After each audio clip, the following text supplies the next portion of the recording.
السلام علیکم ورحمۃ اللہ وبرکاتہ۔ الحمد للہ نحمده ونستعینه ونستغفره ونؤمن به ونتوکل علیہ ونعوذ باللہ من شرور انفسنا وسیئات اعمالنا من يهده اللہ فلا مضل له ومن يضلل فلا هادی له وأشهد أن لا إله إلا الله وحده لا شريك له وأشهد أن محمدًا عبده ورسوله يا أيها الذين آمنوا اتقوا الله حق تقاته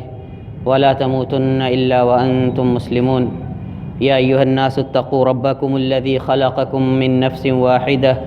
وخلق منها زوجها وبث منهما رجالا كثيرا ونساء واتقوا الله الذي تساءلون به والأرحام إن الله كان عليكم رقيبا يا أيها الذين آمنوا اتقوا الله وقولوا قولا سديدا يصلح لكم أعمالكم ويغفر لكم ذنوبكم ومن يطع الله ورسوله فقد فاز فوزا عظيما أما بعد فإن خير الحديث كتاب الله وخير الهدي هدي محمد صلى الله عليه وسلم وشر الأمور محدثاتها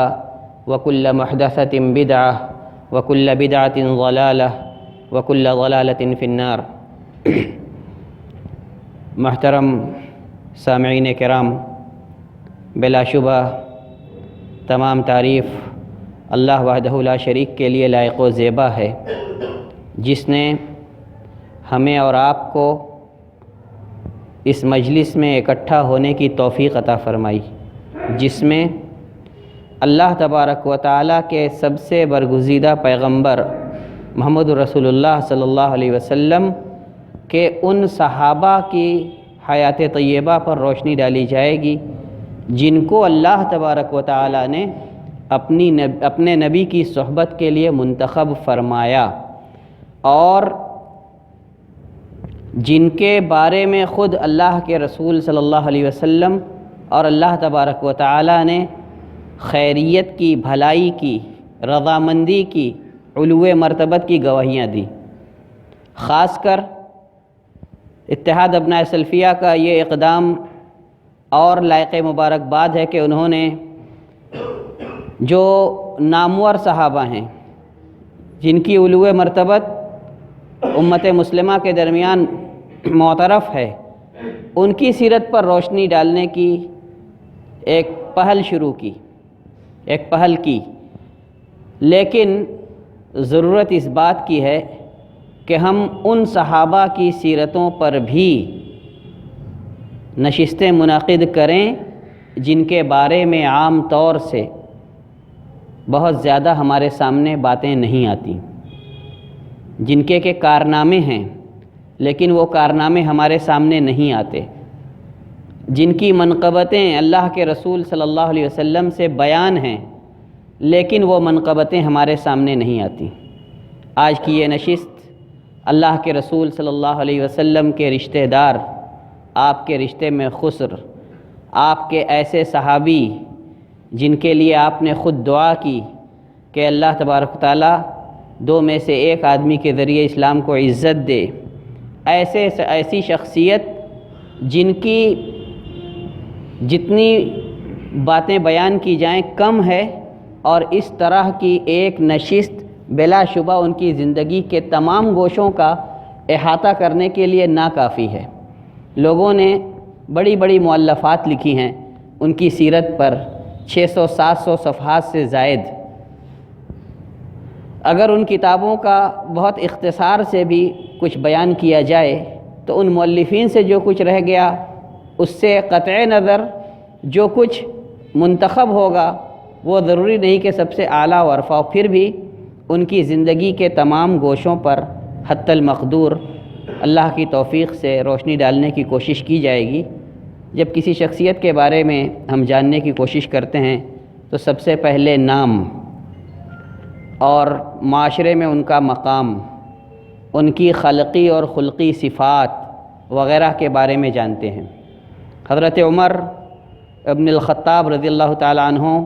کا نام گرامی جیسا کہ آپ لوگ جانتے ہیں ابو حفص کنیت تھی، عمر ابن الخطاب ابن نفیل ابن عبد العزہ، اور ان کا پورا نسب جا کر کے قریش سے ملتا ہے، لیکن کعب ابن لؤی کے پاس سے جا کے یہ نسب میں اللہ کے رسول صلی اللہ علیہ وسلم کے ساتھ مشترک ہو جاتے ہیں۔ ان کا نسب پھر قریش سے اللہ کے رسول صلی اللہ علیہ وسلم کے نسب سے مل جاتا ہے۔ بنی عدی سے تعلق ہے ان کا، اور اسی بنا پر ان کو العدوی اور القرشی کہا جاتا ہے۔ پیدائش کے متعلق کہا جاتا ہے کہ سن 586 سے 590 عیسوی کے درمیان مکہ مکرمہ تاہم حجاز شبہ جزیرہ عربیہ میں پیدا ہوئے، اور عربوں کے طریقہ شمار کے مطابق اگر کہا جائے تو عام الفیل سے 13 سال بعد ولادت ہوئی۔ ہاتھی والے واقعہ جو کہ ابرہہ کے ہلاکت کا واقعہ تھا، اور جس کے سلسلے میں قرآن مجید کی ایک پوری سورت اللہ تبارک تعالیٰ نے نازل فرمائی ہے، اس واقعے کے 13 سال بعد ان کی ولادت ہوئی۔ خلقی صفات، اگر ان کی شخصیت کا تصور ذہن میں قائم کیا جائے، کیسے تھے، لمبے تھے، پستہ قد تھے، درمیانی قامت تھی، کیا تھی، رنگت کیسی تھی، تو رنگت گوری چٹی تھی، سرخی مائل تھی، خوبرو تھے، نقش ہاتھ، آنکھ اور دوسرے چہرے کے خد و خال کے اچھے تھے، اور مضبوط ہاتھ پاؤں والے تھے، طاقتور تھے، جسامت بھی لمبی تھی، اور کھڑے ہوتے تو یہ محسوس ہوتا کہ دوسروں سے لمبے ہونے کی وجہ سے یہ شبہ گزرتا کہ کہیں سواری پہ نہ ہوں۔ سر پہ گنج تھا، بال نہیں تھے، مونچھوں کے کنارے لمبے تھے جن کو کبھی کبھی ہاتھوں سے مروڑتے رہتے تھے۔ جو بال جسم کے سفید ہو گئے تھے ان کو مہندی کے خضاب سے رنگتے تھے۔ چال تیز تھی، آواز بلند تھی، طاقتور، اور اگر لڑائی جھگڑا ہوتا تو کسی کو اگر مارنے پہ آتے تو بڑی شدت سے مارنے والے تھے۔ ان کے والد، جیسا کہ آپ لوگوں نے ابھی سنا، خطاب ابن نفیل ہیں، یہ مزاج میں سخت گیر تھے، اور غالباً والد سے یہی سختی کچھ حد تک حضرت عمر کے ظاہری مزاج میں بھی پائی جاتی تھی۔ بہرحال سخت گیر آدمی تھے۔ بچپن میں عمر رضی اللہ تعالیٰ عنہ سے سخت مشقت کراتے تھے، اونٹ وغیرہ چرانے کے لیے بھیجتے تھے، اور حضرت عمر رضی اللہ تعالیٰ عنہ اس کے خود گواہ ہیں کہ ان پر کیسی سختی کرتے تھے۔ حضرت عمر رضی اللہ تعالیٰ عنہ کا بیان ہے کہ انہوں نے جب آخری عمر میں حج کیا، غالباً وہ 23 ہجری کا واقعہ تھا جیسا کہ آگے آئے گا، تو وادی غجنان پہنچے، اور اس میں جا کر کے انہوں نے کچھ شعر پڑھے۔ لا شیء مما ترى تبقى بشاشته يبقى الإله ويود المال والولد ولا سليمان إذ دان الشعوب له والجن والإنس تجري بينها البرد أين الملوك التي كانت نوافلها من كل أوب كانت إليها وافد يفد حوضا هنالك مورود بلا كذب لا بد من ورده يوما كما وردوا۔ ترجمہ ان اشعار کا مختصر یہ ہے کہ زمین پر کوئی چیز ہمیشہ باقی رہنے والی نہیں ہے، نہ تو وہ باقی رہے گی، نہ اس کی اگر باقی رہ گئی تو بشاشت باقی رہے گی۔ پہلے بشاشت ختم ہوگی، اس کی تر و تازگی ختم ہوگی، اور پھر وہ چیز فنا ہو جائے گی۔ یہ اشعار پڑھے، اور سلیمان علیہ السلام کا تذکرہ کیا کہ اتنی بڑی سلطنت ہونے کے باوجود، اور قوم عاد کی سختی کا تذکرہ کیا کہ اتنی سخت قوم بھی دنیا میں ہمیشہ نہیں رہی، اور پھر سوال کرتے ہیں کہ جس طرح سے پچھلے بادشاہ شداد اور قارون جیسے طاقتور لوگ اس دنیا میں ہمیشہ نہیں رہے، جن کے پاس کے تمام جانب سے آنے والے ہدیے اور تحفے لے کر آتے تھے، پھر آخر میں تذکرہ کیا کہ موت ایک ایسا حوض ہے جہاں ہر شخص کا اترنا حتمی ہے، یقینی ہے، اور جس طرح سے کہ وہ لوگ اس حوض پر اترے، ہمیں بھی اترنا پڑے گا۔ اور اس کے بعد انہوں نے اپنے والد کے بارے میں ذکر کیا، اور پہلے اللہ کا نام لیا، لا الہ الا اللہ العزیز الحکیم، کنت بہذا الوادی، کہا کہ میں اس وادی میں ہوتا تھا، ارعى ابل الخطاب وكان فظا غلیظا یتعبنی اذا عملت ویضربنی اذا قصرت، کہا کہ اللہ کے علاوہ کوئی معبود نہیں جو بڑا ہے، برتر ہے۔ میں بچپن میں اس وادی میں ہوتا تھا، اپنے والد خطاب کے اونٹ چراتا تھا، بڑے سخت گیر آدمی تھے، جب میں کام کرتا تو تھکا دیتے اور اگر کوتاہی برتتا تو مجھے مارتے تھے۔ وقت اصبحت اللیلۃ لیس بینی وبین اللہ احد، آج میرا یہ حال ہے کہ میرے اور اللہ کے درمیان کوئی نہیں ہے، یعنی میں ہوں اور میرا اللہ ہے، میرے اوپر کسی اور کی نگرانی نہیں ہے، میں امیر المؤمنین ہوں۔ اور اس کے بعد یہی اشعار پڑھے تھے۔ ان کی والدہ کا نام حنتمہ بنت ہشام ابن المغیرہ ہے، اور ان کے بھائیوں میں سے زید ابن الخطاب جو ان سے پہلے اسلام لائے تھے اور ان کے ساتھ انہوں نے ہجرت کی تھی، صحابی ہیں، اور بہن فاطمہ بنت الخطاب ہیں جن کے گھر جا کر کے ابھی آپ آگے سنیں گے کہ اسلام کا واقعہ پیش آیا۔ بیویاں، حضرت عمر رضی اللہ تعالیٰ عنہ کی بیویوں کے نام حسب ذیل ہیں: قریبہ بنت ابی امیہ، ام کلثوم ملیکہ بنت جرول، زینب بنت مذعون، جمیلہ بنت ثابت، عاتقہ بنت زید، ام حکیم بنت الحارث، ام کلثوم بنت علی ابن ابی طالب رضی اللہ تعالیٰ عنہم۔ آخری بیوی ام کلثوم رضی اللہ تعالیٰ عنہ کے متعلق دلچسپ بات یہ ہے کہ اس شادی سے حضرت عمر رضی اللہ تعالیٰ عنہ کی جو نیت تھی وہ قابل غور ہے، اور اس سے پہلے انہوں نے جو کیا کہ انہوں نے حضرت ابو بکر کی صاحبزادی ام کلثوم سے نکاح کا پیغام بھیجا تھا۔ حضرت عائشہ نے حضرت عمرو بن العاص کو لگایا کہ جا کر کے انہیں سمجھائیے، کیونکہ وہ اس شادی سے راضی نہیں تھی۔ انہوں نے کہا کہ وہ بہت سختی کی زندگی جیتے ہیں، بہت کم پہ گزارا کرتے ہیں، بڑی زہد اور دنیا ترکی کی زندگی جیتے ہیں، میں شاید ان کے یہاں رہ نہ پاؤں، لہذا انہوں نے اس شادی سے انکار کر دیا۔ تو انہوں نے عمرو بن العاص رضی اللہ تعالیٰ عنہ کو حضرت عائشہ نے لگائے، جا کر کے انہیں سمجھائیے اور ان کو یہ تاکید کی کہ ان کو سجھائیے کہ حضرت علی رضی اللہ تعالیٰ عنہ کی صاحبزادی ام کلثوم سے نکاح کر لیں، اس طرح خاندان رسالت سے ان کا ناطہ جڑ جائے گا۔ لہذا انہوں نے ام کلثوم بنت علی رضی اللہ تعالیٰ عنہ سے شادی کی۔ اولادیں،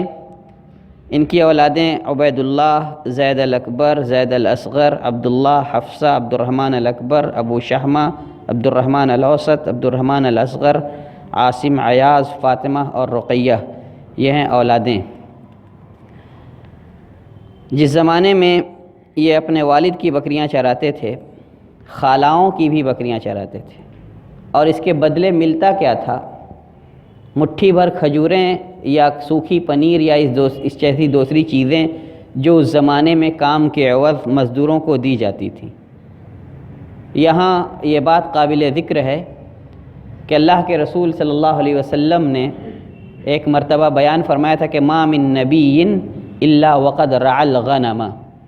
اللہ نے جس کو بھی نبی بنایا اس نے بکریاں چرائی ہیں۔ صحابہ کرام نے تعجب سے پوچھا وَأَنْتَ يَا رسول اللہ، آپ نے بھی اللہ کے رسول صلی اللہ علیہ وسلم؟ آپ صلی اللہ علیہ وسلم نے فرمایا تھا کہ كُنْتُ أَرْعَاهَا عَلَى قَرَارِيطَ لِأَهْلِ مَكَّةَ، کہا کہ میں چند درہموں، چند سکوں کے عوض مکہ والوں کے لیے ان کی بکریاں چراتا تھا۔ تو یہ اللہ کے رسول صلی اللہ علیہ وسلم کے ساتھ ایک صفت میں مشارکت کا بھی سبب ہے۔ ابتدائے شباب ہی میں بدنی لیاقت حضرت عمر رضی اللہ تعالیٰ عنہ نے حاصل کی تھی، کشتی گھوڑ سواری میں مہارت حاصل کی تھی، اور اچھا شعری ذوق بھی رکھتے تھے۔ اس کے علاوہ مکہ والوں کے سفیر بھی تھے۔ جب قریش اور دیگر قبیلوں سے جنگیں چھڑتیں یا کوئی ان کو اپنی مدد کے لیے بلاتا اور حضرت عمر کو اس بات کو سمجھنے وغیرہ کے لیے بھیجنا ہوتا تو بھیجتے۔ اچھا شعری ذوق تھا، قوم کا فخر بیان کرنا ہوتا تو حضرت عمر رضی اللہ تعالیٰ عنہ کو منتخب کیا جاتا۔ وہ قریش کے فخر کو بیان کرتے تھے دوسرے لوگوں کے درمیان بھی، اور اس کے ساتھ ساتھ بازار سے بھی ان کا لگاؤ تھا۔ قریش کے جو بازار تھے، عکاظ، جنہ اور ذی المجاز، یہاں جاتے رہتے تھے، اور اس سے ان کو تجارتی شدبد بھی حاصل تھی، اور تجارت میں اچھا خاصا انہوں نے فائدہ حاصل کیا تھا، اور مکہ کے بڑے تاجروں میں شمار ہونے لگے تھے۔ تاریخ عرب سے بھی شغف تھا اور اس کی اچھی معلومات رکھتے تھے۔ اسلام عمر رضی اللہ تعالیٰ عنہ، عمر رضی اللہ تعالیٰ عنہ کے اسلام کے متعلق ابن الجوزی رحمۃ اللہ علیہ نے 4 اقوال اور دیگر مورخین نے 7 سے زائد اقوال نقل کیے ہیں۔ قابل غور بات یہ ہے کہ عمر رضی اللہ تعالیٰ عنہ اسلام لانے سے قبل اسلام کے سخت ترین دشمنوں میں شمار ہوتے تھے اور اللہ کے رسول صلی اللہ علیہ وسلم کے قتل کے در پہ تھے، لیکن اللہ کے رسول صلی اللہ علیہ وسلم نے ان کے حق میں دعا کی اور یہ حلقہ بگوش اسلام ہوئے۔ اس سلسلے میں جو اقوال آتے ہیں اس میں سب سے پہلے وہ مشہور واقعہ ہم اور آپ جانتے ہیں، اس پر آنے سے قبل یہ جاننا ضروری ہے کہ سب سے مقدم ہمیں اللہ کے رسول صلی اللہ علیہ وسلم کی دعا کو رکھنا چاہیے کہ اللہم اعز الاسلام باحد الرجلین ابو جہل ابن ہشام او عمر ابن الخطاب۔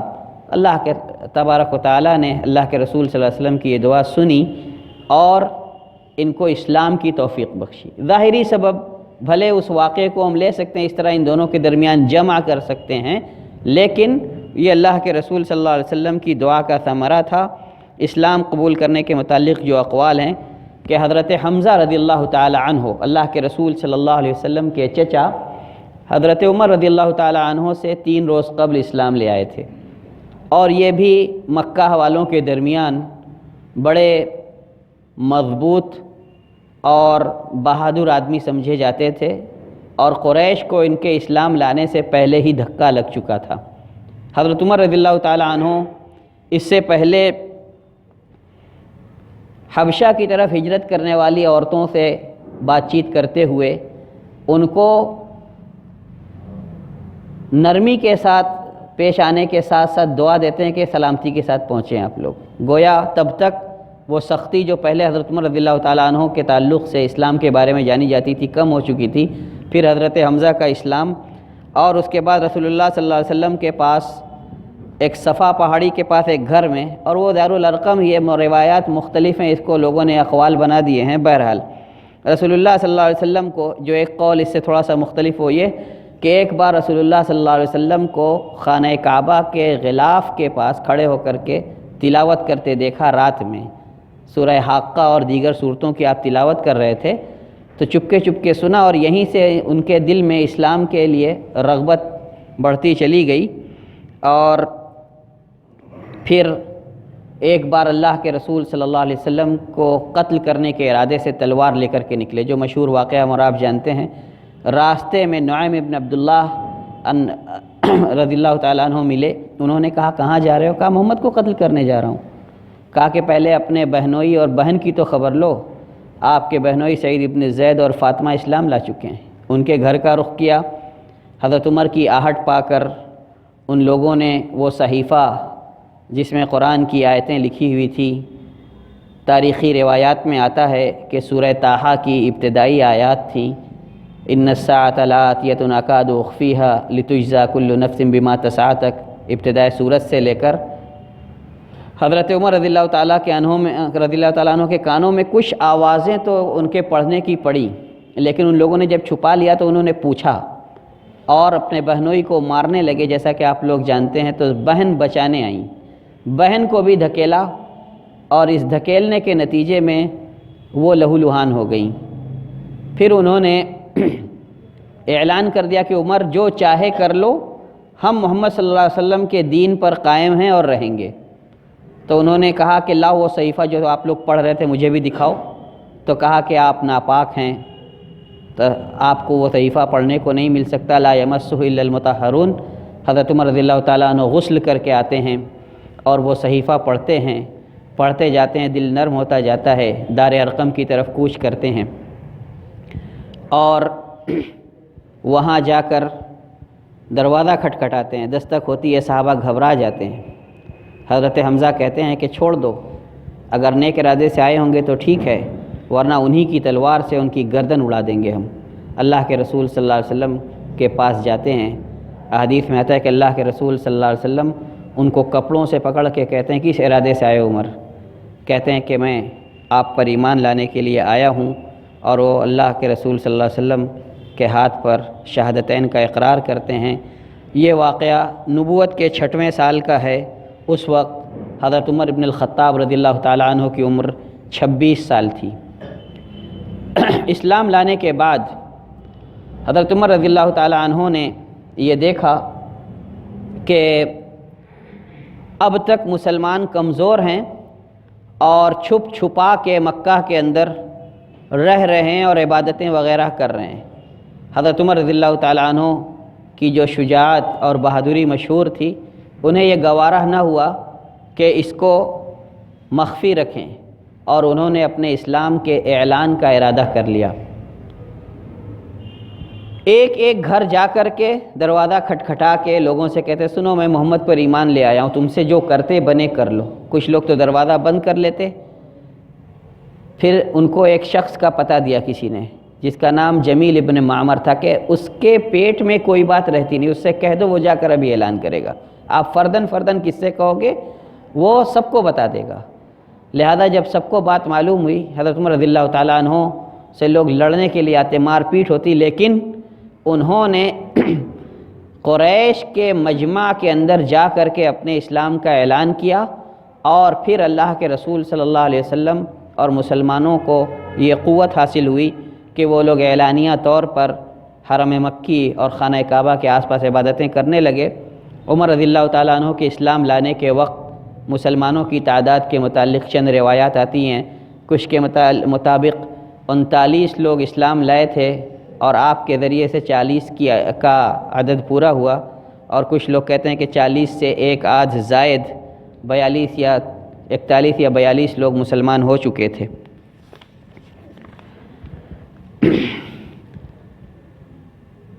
حضرت عمر رضی اللہ تعالیٰ عنہ کے اسلام لانے کی وجہ سے مکہ والوں کے دلوں میں یہ بات بیٹھ گئی کہ لگتا ہے کہ اسلام ہی دین حق ہے، اور کفر اور شرک یہ باطل کا طریقہ ہے۔ اور چونکہ اس فرق کو واضح کرنے والا واقعہ حضرت عمر رضی اللہ تعالیٰ عنہ کا اسلام تھا، لہذا ان کا نام فاروق پڑا، اور بعض روایات کے مطابق یہ نام خود اللہ کے رسول صلی اللہ علیہ وسلم نے ان کو دیا تھا کہ عمر الفاروق، یعنی الذی یفرق اللہ بیدیہ بین الحق والباطل۔ اسلام کا اعلان کیا، ان کی وجہ سے اسلام کو جو عزت ملی، اس عزت کے نتیجے میں انہوں نے اپنا ہر کام اعلانیہ طور پر کرنا شروع کیا۔ یہاں تک کہ جب ہجرت کا بھی ارادہ کیا تو بہت سے لوگوں کو ساتھ لے کر، جن میں روایات کے مطابق ان کے بھائی زید ابن خطاب بھی تھے، اپنی ہجرت کا اعلان کیا، اور کہا کہ جس کی ماں اسے گم کرنا چاہے، یعنی جو اپنی موت چاہے، وہ اس وادی کے پیچھے جو مدینہ کے راستے میں تھی آ کر کے مجھ سے ملے، اور سب کو یہ بات اچھی طرح پتہ ہو کہ میں مدینہ کی طرف ہجرت کر رہا ہوں۔ اس سے پہلے عبداللہ ابن ام مکتوم اور مصعب ابن عمیر رضی اللہ تعالیٰ عنہ وغیرہ مدینہ کی طرف ہجرت کر چکے تھے، اور وہاں اسلام کی دعوت پھیلا رہے تھے۔ عمر رضی اللہ تعالیٰ عنہ وہاں گئے اور ان کے ساتھ شریک ہو گئے۔ ہجرت مدینہ کے بعد عمر رضی اللہ تعالیٰ عنہ اللہ کے رسول صلی اللہ علیہ وسلم کے ساتھ رہے، آپ کی مجلسوں میں ہمیشہ شریک رہتے، دین کی تمام باتیں سیکھتے، اور شغف اس قدر تھا کہ اپنے ساتھ ایک آدمی کو اپنا شریک کار بنا لیا تھا کہ اگر بغرض ضرورت میں اللہ کے رسول صلی اللہ علیہ وسلم کی مجلس سے دور رہوں تو تم حاضر رہنا، جو بات مجھ سے چھوٹ جائے گی تم مجھے بتا دینا۔ اللہ کے رسول صلی اللہ علیہ وسلم کے ساتھ تمام غزوات میں شریک ہوئے، اور اللہ کے رسول صلی اللہ علیہ وسلم کے بھرپور حمایتی رہے۔ اور سب سے بڑی خوبی یہ ہے کہ غزوہ بدر میں جب پہلی مرتبہ مسلمانوں کے ہاتھوں میں کچھ قیدی آئے، اور ان میں سے بعض صحابہ کرام کے قریبی رشتہ داروں میں سے تھے، تو اللہ کے رسول صلی اللہ علیہ وسلم نے صحابہ کرام سے مشورہ کیا کہ ان قیدیوں کا کیا کیا جائے۔ سارے لوگوں نے ان سے فدیہ لے کر چھوڑ دینے کی بات کہی، لیکن حضرت عمر رضی اللہ تعالیٰ عنہ کا موقف کچھ اور تھا۔ انہوں نے کہا کہ اللہ کے رسول، آپ ہر صحابی کو اس کا قریبی دے دیں، اور وہ اپنے ہاتھوں سے اس کی گردن مار دے، تاکہ کفار کو یہ پیغام جائے کہ ہم اللہ کے دین کی دعوت کے سلسلے میں کسی طرح کی نرمی کو روا نہیں رکھتے۔ اللہ کے رسول صلی اللہ علیہ وسلم نے یہ بات گوارا نہ کی کہ کہیں اسلام کے بارے میں بہت زیادہ تشدد اور سختی کا پیغام عام نہ ہو۔ آپ نے فدیہ لے کر کے چھوڑنے والی رائے منظور کر لی۔ اللہ تبارک تعالیٰ نے قرآن نازل فرمایا، ما کان لنبی ان یکون لہ اسری حتی یثخن فی الارض ولولا کتاب من اللہ سبق لمسکم فیما اخذتم عذاب عظیم، کہ کسی نبی کے لیے یہ روا نہیں ہے کہ اس کے لیے قیدی ہوں، یہاں تک کہ خوب گھماسان کی جنگ کرے، اور اگر اللہ کا فیصلہ اس سے پہلے سبقت نہ لے گیا ہوتا تو جو فدیہ تم لوگوں نے لیا ہے اس کے عوض تم کو سخت عذاب یا ہولناک عذاب گھیر لیتا۔ اللہ کے رسول صلی اللہ علیہ وسلم نے یہ آیت سنائی اور لوگوں کو بتایا کہ دیکھو عمر کی موافقت میں اللہ تبارک تعالیٰ نے قرآن نازل کیا۔ یہ ایک موقع نہیں تھا، کچھ لوگوں نے 3 موقع گنائے ہیں، لیکن وہ در حقیقت بہت سارے مواقع ہیں۔ مثلاً اللہ کے رسول صلی اللہ علیہ وسلم کی ازواج مطہرات کے پاس ہر کوئی آتا جاتا رہتا، نیک بد اچھا برا جو چاہتا ان کے پاس چلا جاتا۔ حضرت عمر کو یہ بات اچھی نہیں لگتی تھی۔ آپ نے اللہ کے رسول صلی اللہ علیہ وسلم کو مشورہ دیا کہ آپ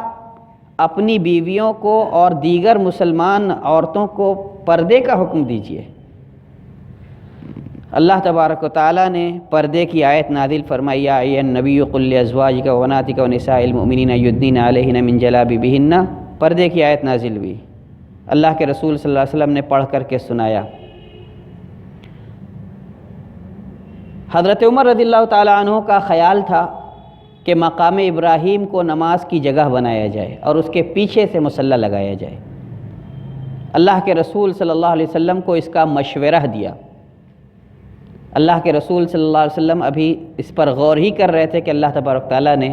قرآن نازل فرمایا، وَاتَّخِذُوا مِن مَّقَامِ إِبْرَاهِيمَ مُصَلَّى، اور مقام ابراہیم کو نماز کی جگہ بناؤ۔ اس کے بعد اور بھی جگہیں ہیں۔ اللہ کے رسول صلی اللہ علیہ وسلم کی ازواج مطہرات نے جب اللہ کے رسول صلی اللہ علیہ وسلم سے زیادہ نان و نفقہ اور دنیاوی آسائش کا مطالبہ کیا تو حضرت عمر فاروق رضی اللہ تعالیٰ عنہ ان کے پاس گئے اور کہا کہ اگر نہیں مانو گی تو اللہ سے بعید نہیں کہ ان کو اس کے بدلے دوسری عورتیں تم سے بھی بہتر عورتیں عطا کر دے، جو عبادت گزار ہوں، پرہیزگار ہوں۔ اللہ تبارک و تعالیٰ نے عمر رضی اللہ تعالیٰ عنہ کی یہ بات پسند فرمائی، جبکہ کچھ لوگوں نے حضرت عمر پر نکیر کی تھی کہ رسول اللہ صلی اللہ علیہ وسلم کے ہوتے ہوئے آپ کون ہوتے ہیں ان کی ازواج مطہرات کو تنبیہ اور ڈانٹ پلانے والے۔ اللہ تبارک تعالیٰ نے آیت نازل فرمایا، عسیٰ ربہ ان طلقکن ان یبدلہ ازواجا خیرا منکن مسلمات مؤمنات، پوری آیت، اور حضرت عمر رضی اللہ تعالیٰ عنہ کی تائید کی اللہ تبارک تعالیٰ نے کہ عمر جو کہہ رہے ہیں وہی سچ ہے،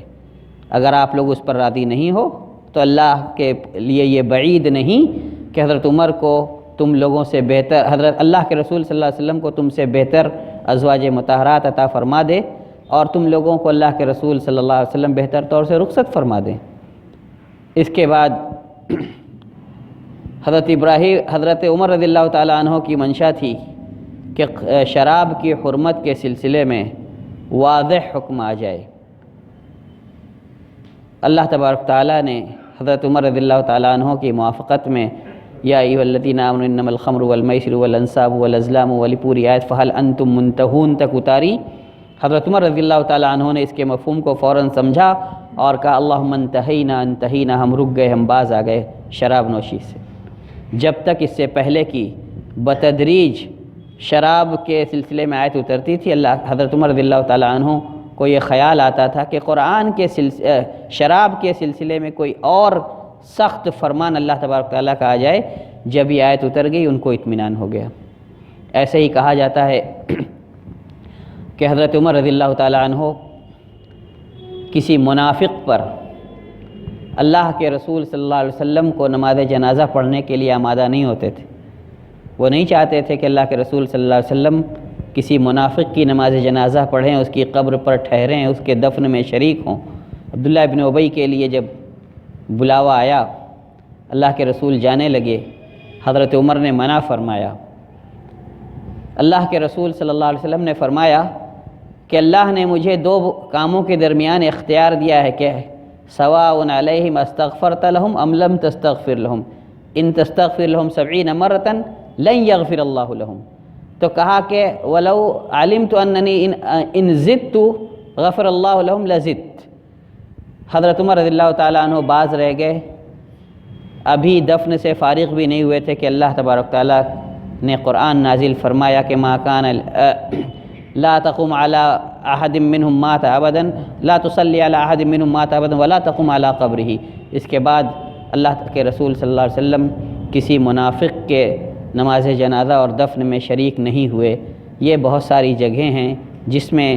اللہ کے تبارک و تعالیٰ نے حضرت عمر رضی اللہ تعالیٰ عنہ کی رائے کے مطابق قرآن مجید نازل کیا۔ اسی لیے اللہ کے رسول صلی اللہ علیہ وسلم فرماتے تھے کہ تم سے پچھلی جو امتیں گزری ہیں ان میں کوئی ملہم ہوتا تھا جس کو اللہ کا الہام ہوا کرتا تھا، یا اللہ کی طرف سے خاص فہم و فراست دی جاتی تھی، اور اگر میری امت میں کوئی ایسا ہوتا تو وہ عمر ہیں۔ بلکہ بعض روایت میں تو لو کان بعد نبی لکان عمر، اگر میرے بعد کوئی نبی ہوتا تو عمر ہوتے۔ یہ بعض جگہیں ہیں جس میں اللہ تبارک و تعالیٰ نے حضرت عمر رضی اللہ تعالیٰ عنہ کی موافقت میں قرآن نازل فرمایا۔ ان کے شہید ہونے کی بشارت خود اللہ کے رسول صلی اللہ علیہ وسلم کی زبان سے تھی، اور یہ حضرت عمر رضی اللہ تعالیٰ عنہ کی منقبتوں میں سے ایک منقبت یہ بھی ہے کہ ایک مرتبہ اللہ کے رسول صلی اللہ علیہ وسلم اور حضرت ابو بکر صدیق اور عمر فاروق اور عثمان غنی رضی اللہ تعالیٰ عنہم احد پہ تھے۔ احد ہلنے لگا۔ اللہ کے رسول صلی اللہ علیہ وسلم نے اپنا پاؤں احد پہاڑ پہ مارا اور کہا کہ اثبت احد فما علیک الا نبی و صدیق و شہیدان، کہ ٹھہر جا احد، تیرے اوپر ایک نبی، ایک صدیق اور 2 شہید کھڑے ہیں، ہل مت۔ اور احد پہاڑ ٹھہر گیا۔ ایسے ہی اللہ کے رسول صلی اللہ علیہ وسلم ایک مرتبہ ایک باغ میں تھے، لمبی حدیث ہے جس کو حدیث، اور حدیث اس طرح ہے کہ اللہ کے رسول صلی اللہ علیہ وسلم ایک مرتبہ صحابہ کے درمیان سے اٹھے اور کہیں چلے گئے۔ بہت دیر ہو گئی، صحابہ اکرام رضی اللہ تعالیٰ عنہم کو تشویش ہوئی، سب لوگ ڈھونڈنے کے لیے نکلے۔ حضرت ابو ہریرہ رضی اللہ تعالیٰ عنہ بھی نکلے۔ انصار کے ایک باغ میں اللہ کے رسول صلی اللہ علیہ وسلم تشریف فرما تھے۔ انہوں نے کہا کہ حضرت ابو ہریرہ کہتے ہیں کہ مجھے جانے کا کوئی راستہ نہیں ملا، تو میں دیوار میں ایک جگہ پانی کے داخل ہونے کی جگہ تھی، اس سے داخل ہوا، اور میں نے دیکھا کہ اللہ کے رسول صلی اللہ علیہ وسلم باغ میں بیٹھے ہیں۔ مجھے اپنا دونوں جوتا دیا اور کہا کہ جاؤ، جو اس بات کی گواہی دے کہ اللہ کے سوا کوئی عبادت کے لائق نہیں اور میں اللہ کا رسول ہوں، اور اس بات کی سچے دل سے تصدیق کرتا ہو، اس کو جنت کی بشارت دے دو۔ حضرت ابو ہریرہ رضی اللہ تعالیٰ عنہ باغ سے نکلے۔ سب سے پہلے جس شخص سے ملاقات ہوئی وہ حضرت عمر ابن الخطاب رضی اللہ تعالیٰ عنہ تھے۔ جیسے ہی حضرت ابو ہریرہ رضی اللہ تعالیٰ عنہ نے اللہ کے رسول صلی اللہ علیہ وسلم کی بشارت انہیں سنائی، ایک گھوسا سینے پہ رسید کیا۔ حضرت ابو ہریرہ رضی اللہ تعالیٰ عنہ سرین کے بل زمین پر گر پڑے۔ دوڑتے ہوئے واپس اللہ کے رسول صلی اللہ علیہ وسلم کے پاس گئے۔ پیچھے پیچھے حضرت عمر رضی اللہ تعالیٰ عنہ بھی جا رہے ہیں۔ باغ میں دونوں واپس پہنچے۔ کہا کیا ہوا ابو ہریرہ؟ واقعہ سنایا کہ آپ نے مجھے جوتے دیے، اس بات کا حکم دیا۔ سب سے پہلے میری ملاقات عمر سے ہوئی، میں نے ان کو یہ بات سنائی تو انہوں نے مجھے ایک گھوسا سینے پہ رسید کر دیا، میں گر پڑا، شکایت لے کے آپ کے پاس آیا ہوں۔ آپ صلی اللہ علیہ وسلم نے حضرت عمر رضی اللہ تعالیٰ عنہ سے پوچھا ایسا کیوں کیا؟ کہا کہ اللہ کے رسول، اگر یہ بشارت آپ لوگوں کو دے دیں گے تو وہ لوگ عمل چھوڑ کر آپ کی اسی بشارت پہ یقین کر کے بیٹھ جائیں گے۔ اللہ کے رسول صلی اللہ علیہ وسلم نے پوچھا تب کیا کیا جائے عمر؟ حضرت عمر رضی اللہ تعالیٰ عنہ نے کہا کہ ان کو چھوڑ دیجئے تاکہ وہ لوگ عمل کریں، نیکی کے کام کریں اور اپنے آپ کو جنت کا مستحق بنائیں۔ اللہ کے رسول صلی اللہ علیہ وسلم نے فرمایا اذن فخلہم، اگر ایسا ہے تو انہیں چھوڑ دو، عمل کرنے دو۔ ایک دوسرا واقعہ ہے کہ اللہ کے رسول صلی اللہ علیہ وسلم کسی باغ میں تھے اور سب سے پہلے حضرت ابو بکر نے ان سے اجازت طلب کی، تو آپ صلی اللہ علیہ وسلم نے ان کو اجازت دی، اور جس نے اجازت آ کر طلب کی حضرت بلال یا حضرت ابو ہریرہ رضی اللہ تعالیٰ عنہ میں سے کوئی ایک تھا، آپ نے کہا کہ جائیے اور ان کو جنت کی بشارت دیجیے۔ پھر عمر رضی اللہ تعالیٰ عنہ نے اجازت چاہی، آپ نے ان کو بھی اجازت دی اور جنت کی بشارت دی۔ عشرہ مبشرہ بالجنہ جو کہا جاتا ہے، تو ان لوگوں کے سلسلے میں صراحت کے ساتھ صحیح احادیث سے اللہ کے رسول صلی اللہ علیہ وسلم کی جنت کی بشارت ثابت ہے، اس حدیث کے یہاں ذکر کرنے کا مقصد یہی ہے۔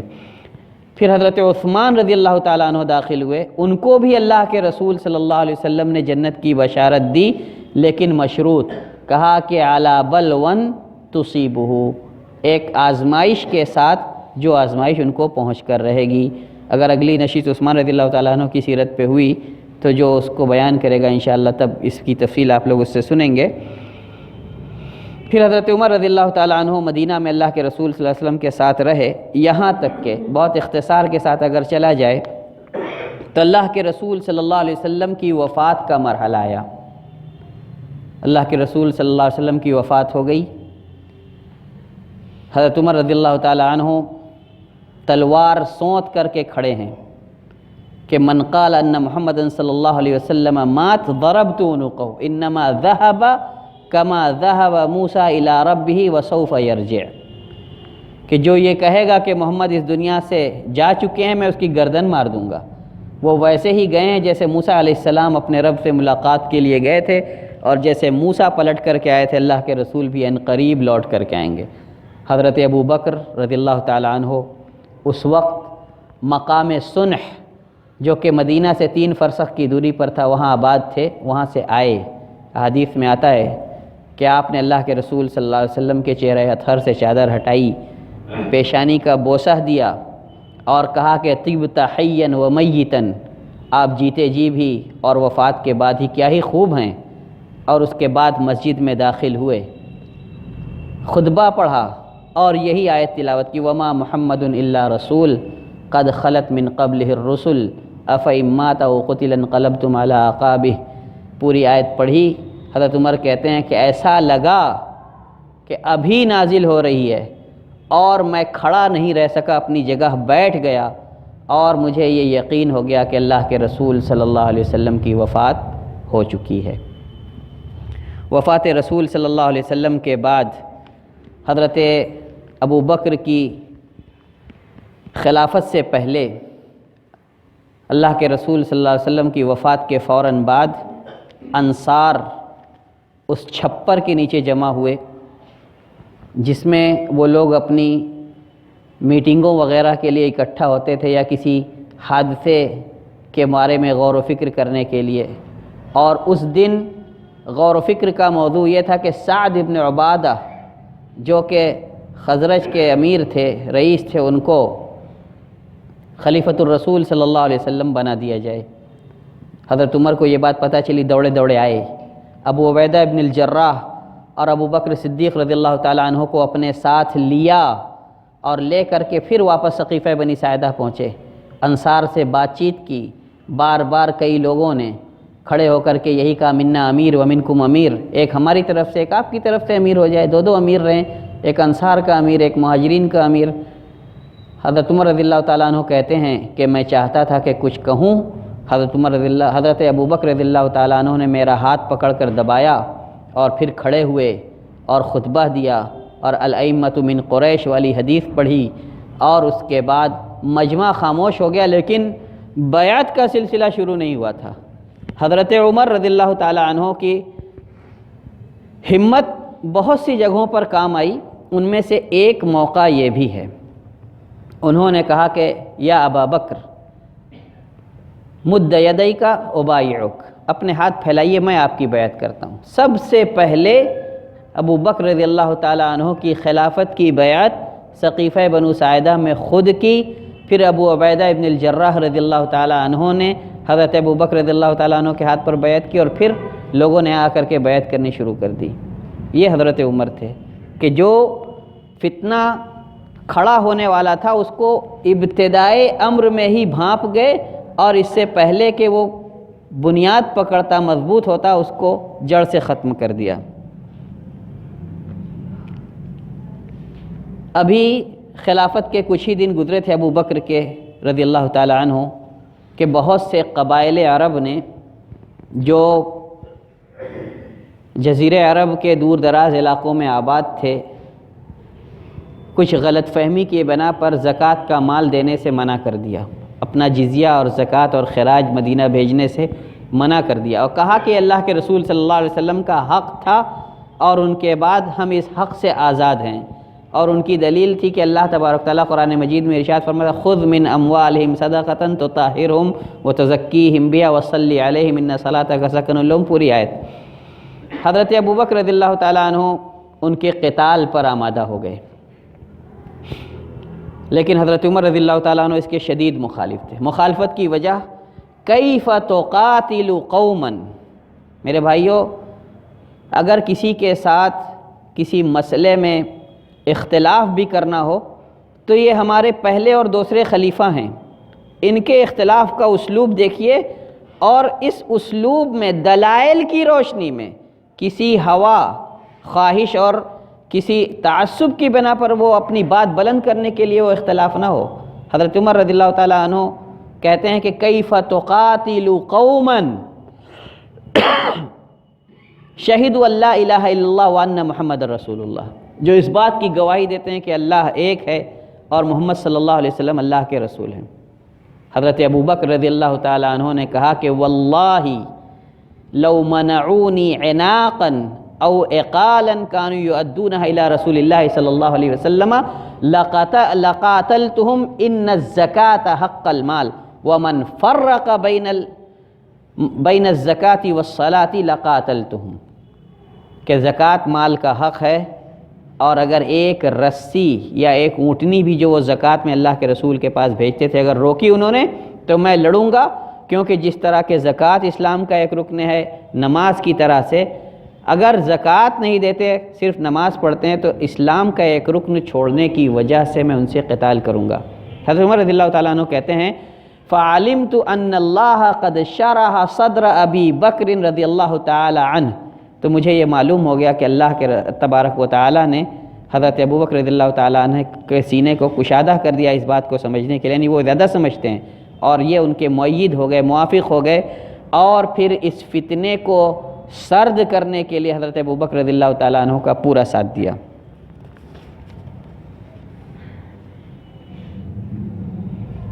اس کے بعد تقریباً 2 سال حضرت ابو بکر رضی اللہ تعالیٰ عنہ کی مدت خلافت رہی، بیمار پڑے تو صحابہ کرام کو بلا کر ان سے مشورہ کیا کہ میرے بعد مسلمانوں کا خلیفہ کون ہو۔ عبد الرحمن ابن عوف کو بلایا، حضرت عثمان کو بلایا، بعض روایت میں تک حضرت علی رضی اللہ تعالیٰ عنہ کو بھی بلایا، اور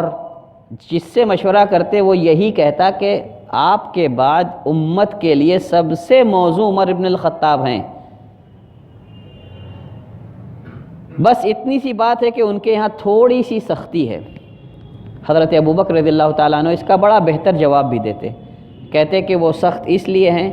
کہ مجھے نرم پاتے ہیں، اور جب ذمہ داری آئے گی تو یہ سختی بھی جاتی رہے گی، اور میں نے بارہا دیکھا ہے کہ جس کے ساتھ میں نے نرمی کا برتاؤ کیا وہ اس کے اوپر اس لیے سخت ہوئے کہ مجھے دکھائیں کہ آپ کو سختی کرنی چاہیے تھی، اور اگر کسی کے ساتھ میں نے سختی کی تو وہ اس کے ساتھ احسان و سلوک کر کے مجھے دکھاتے تھے کہ اس کے ساتھ آپ کو سختی نہیں کرنی چاہیے تھی۔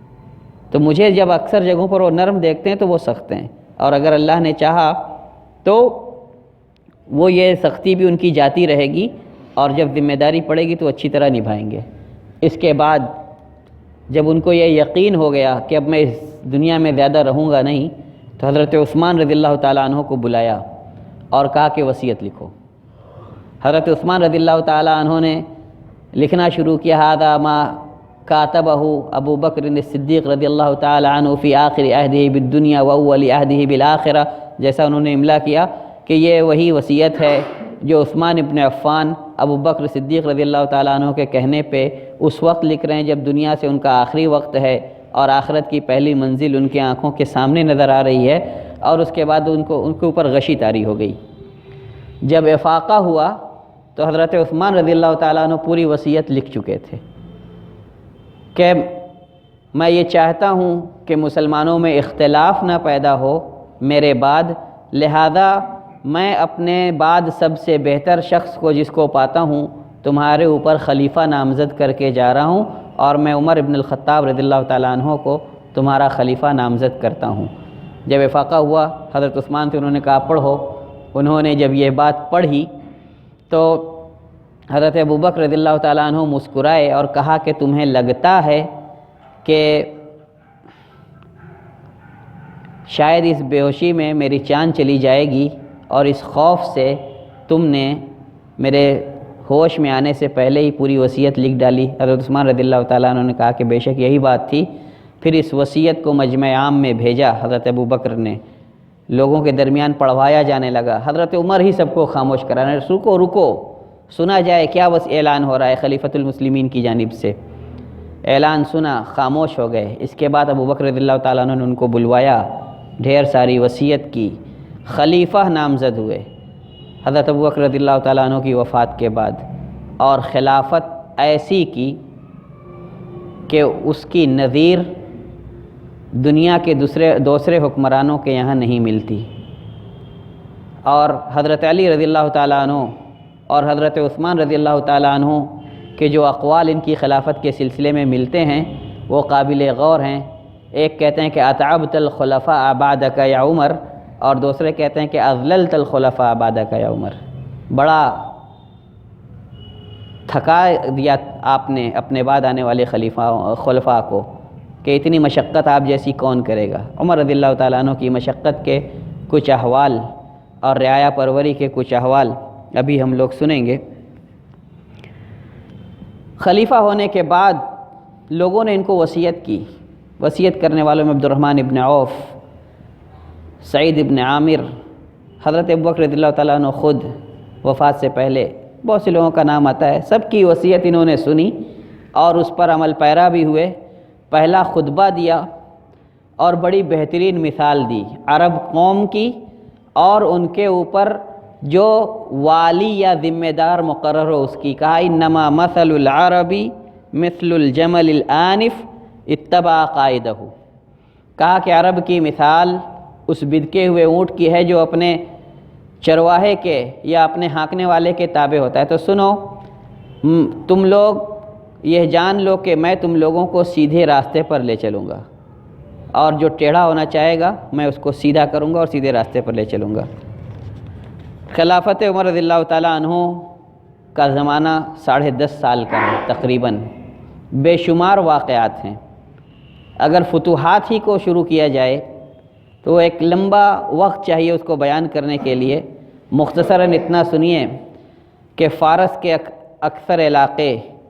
اور روم کے 2/3 سے زیادہ علاقے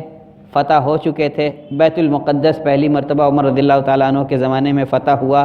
اور بہت سارے قابل ذکر واقعات ہیں، فتوحات ہیں، لیکن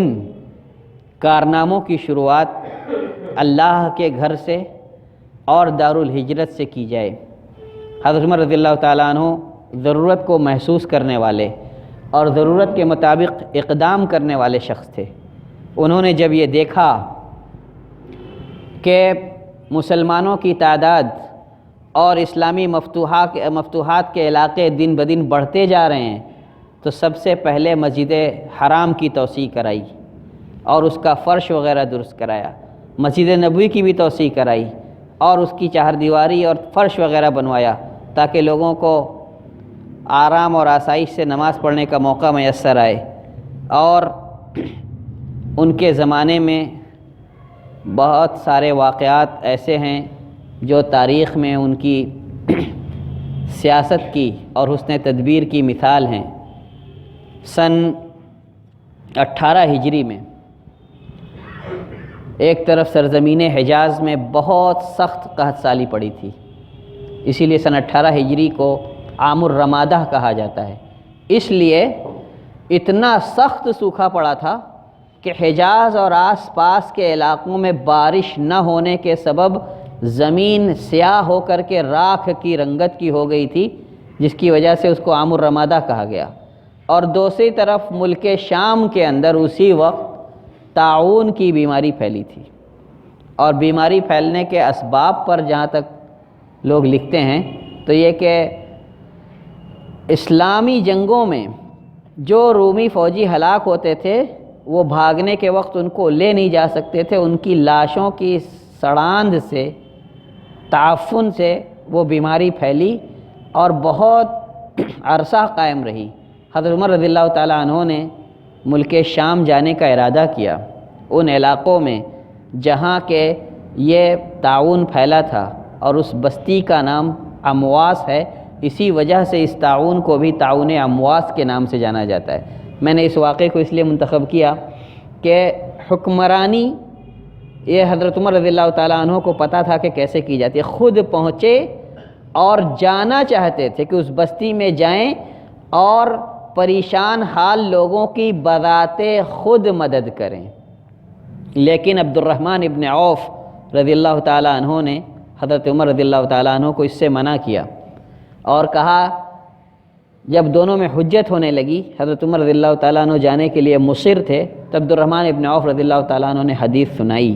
کہ اللہ کے رسول صلی اللہ علیہ وسلم نے فرمایا ہے کہ جب تم طاعون کے بارے میں سنو کہ کسی بستی میں ہے تو وہاں جاؤ مت، اور اگر اس بستی میں تم موجود رہو تو وہاں سے نکلو مت، یہاں تک کہ اللہ تبارک تعالیٰ اس بیماری کو ختم کر دے یا تمہارے حق میں جو لکھا ہو تمہاری تقدیر میں اس کا فیصلہ کر دے۔ حضرت عمر رضی اللہ تعالیٰ عنہ واپس لوٹ آئے، لیکن اس طاعون میں بہت سے صحابہ شہید ہوئے، جن میں سے قابل ذکر نام یہ ہیں ابو عبیدہ ابن الجراح، معاذ ابن جبل، عبد الرحمن ابن معاذ ابن جبل، یزید ابن ابی سفیان، شرحبیل ابن حسنہ، فضل ابن عباس ابن عبد المطلب اور ابو جندل ابن سہیل۔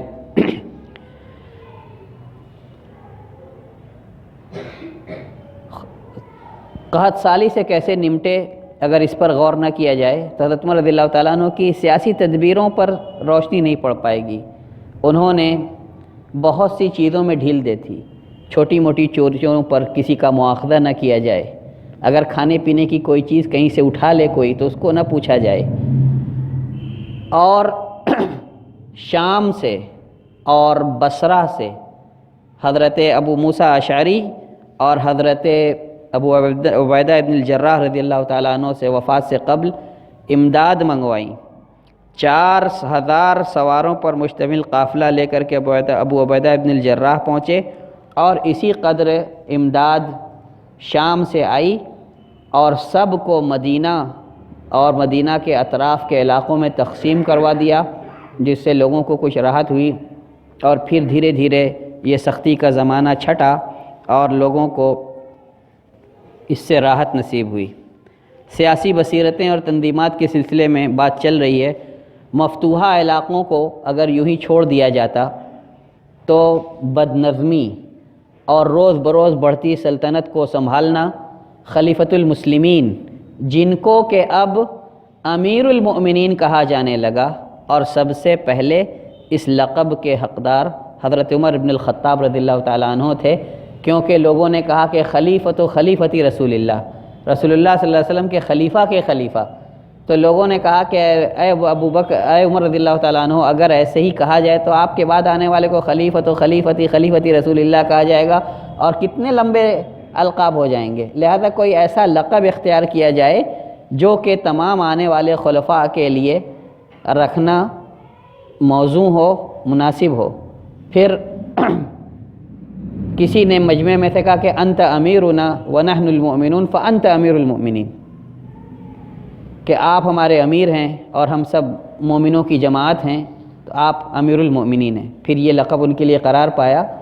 صوبوں کو انہوں نے بانٹا۔ جب اسلامی سلطنت بڑھی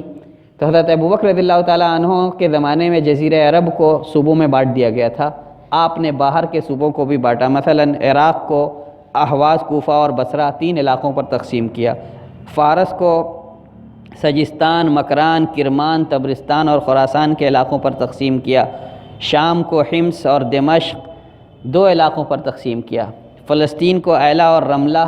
2 حصوں میں تقسیم کیا، ہر ایک کا گورنر مقرر کرتے، ان کے لیے ان کے معاونین، قضات وغیرہ، جبایا اور خراج وصول کرنے والے سب کو بھیجتے۔ افریقہ صعید مصر اور نچلے حصے کو مصر کے لیے ایک حصے میں بانٹا اور نچلے مصر کو دوسرے حصے میں، مغربی مصر کو ایک حصے میں، اور لیبیا کے صحرا کے علاقے جہاں آج افریقی مسلم ممالک آباد ہیں اس کو ایک تیسرے حصے میں۔ سب سے پہلے دیوانوں کا، یا جس کو قلمدان کہا جاتا ہے، وزارت کے، یہ حضرت ابو عمر رضی اللہ تعالیٰ عنہ نے اپنے زمانے میں شروع کیا۔ امام طبری رحمۃ اللہ علیہ کے مطابق 15 ہجری میں دیوان الانشاء، یعنی جس کو ہم آج کے زمانے میں کہیں تو دوسرے عمراء اور ملوک کے ساتھ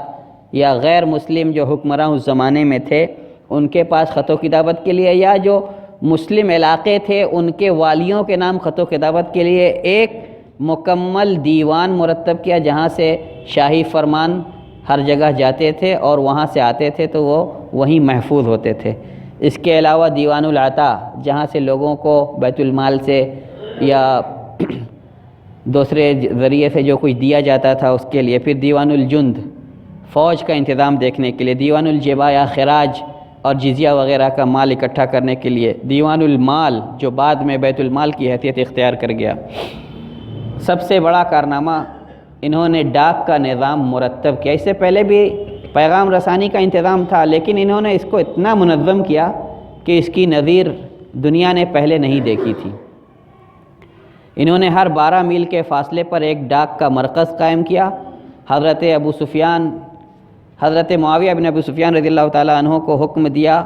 کہ ان مرکزوں پہ روشنی وغیرہ کا انتظام کریں اور یہاں سامان رسد وغیرہ، پانی، توشہ اور حفاظتی انتظامات کا خیال رکھیں اور تمام چیزیں یہاں مہیا کرائیں۔ اور ہوتا یہ تھا کہ اگر کسی علاقے سے کوئی قاصد پیغام لے کر نکلتا تو اس کو بجائے ہزاروں میل کا فاصلہ طے کرنے کے بس اس کے 12 میل کے فاصلے کا وہ مکلف ہوتا تھا، پھر وہ دوسرے مرکز والے کے ذمہ دار کو وہ فرمان دیتا، وہ چلتا، اور پھر اس طرح مراکز بھی عملاء سے خالی نہیں ہوتے تھے، کارندوں سے، اور خط بآسانی شاہی فرمان دوسری جگہوں پر پہنچ جاتا تھا۔ سیاسی اصلاحات بھی، سب سے پہلے جیل خانہ انہوں نے قائم کیا۔ جن لوگوں پر کوئی جرم ثابت نہیں ہوتا تھا بلکہ صرف الزامات لگتے تھے، ان کے لیے ایک خاص قید خانہ تھا جن کا نام سجن رکھا گیا، اور سب سے پہلے یہ حضرت عمر رضی اللہ تعالیٰ عنہ نے قائم کیا۔ رات کی نگرانی کا اہتمام خود کیا تاکہ قاضیوں کو فیصلہ وغیرہ دینے میں آسانی ہو۔ اگر رات کی تاریکی کا فائدہ اٹھا کر مجرمین کوئی کارنامہ انجام دینا چاہیں تو خود امیر المؤمنین کی نگاہ میں رہے یا ان کے ساتھ گشت پر نکلے گروہوں یا ٹکڑیوں کی نگاہ میں رہے۔ اور انہی سب باتوں کی بنا پر حضرت عثمان اور حضرت علی رضی اللہ تعالیٰ عنہما نے کہا تھا کہ آپ نے اپنے بعد آنے والے خلفاء کو تھکا کے رکھ دیا۔ حضرت عمر رضی اللہ تعالیٰ عنہ خود راتوں کو گشت لگاتے۔ ابو طلحہ انصاری رضی اللہ تعالیٰ عنہ گواہ ہیں، اور بہت سارے واقعات آپ لوگوں نے سنے ہوں گے کہ ایک مرتبہ ایک عورت کو سنا اپنی بچی سے کہہ رہی تھی کہ دودھ میں پانی ملا دے، اور بچی نے انکار کیا کہ خلیفہ نے دودھ میں پانی ملانے سے منع کیا ہے۔ اس عورت نے کہا کہ خلیفہ کہاں یہاں موجود ہے جو دیکھ رہا ہے؟ حضرت عمر باہر سے سب سن رہے تھے۔ اس لڑکی نے پانی نہیں ملایا۔ حضرت عمر رضی اللہ تعالیٰ عنہ نے اپنے لڑکے سے اس کے نکاح کے لیے اس کو منتخب فرمایا۔ بڑھیا کا قصہ، جس کے گھر میں حضرت عمر جاتے تھے، اس کے گھر کا کام کاج کرتے تھے۔ حضرت ابو طلحہ کہتے ہیں کہ میں بھی اس دن یا اس رات حضرت عمر رضی اللہ تعالیٰ عنہ کے پیچھے نکلا کہ دیکھیں کہاں جاتے ہیں یہ روزانہ رات کو۔ کہا آپ ایک گھر میں گھسے نکلے، دوسرے گھر میں گھسے نکلے، صبح ہوئی تو میں نے ایک گھر میں جا کر کے پوچھا تو دیکھا کہ ایک بوڑھی نابینا عورت ہے اور اس کے گھر والے ہیں، بچے ہیں۔ تو میں نے پوچھا کیا کرتے ہیں؟ کہا کہ یہ ان کا کام ہے، وہ آتے ہیں گھر کا، ہمارے گھر کا کام کرتے ہیں، چلے جاتے ہیں۔ حضرت ابو طلحہ نے کہا کہ میں نے اپنے آپ کو ملامت کی کہ ابو طلحہ تم عمر کی غلطیاں تلاشنے کے لیے ان کے پیچھے نکلے تھے. یہ حضرت عمر تھے.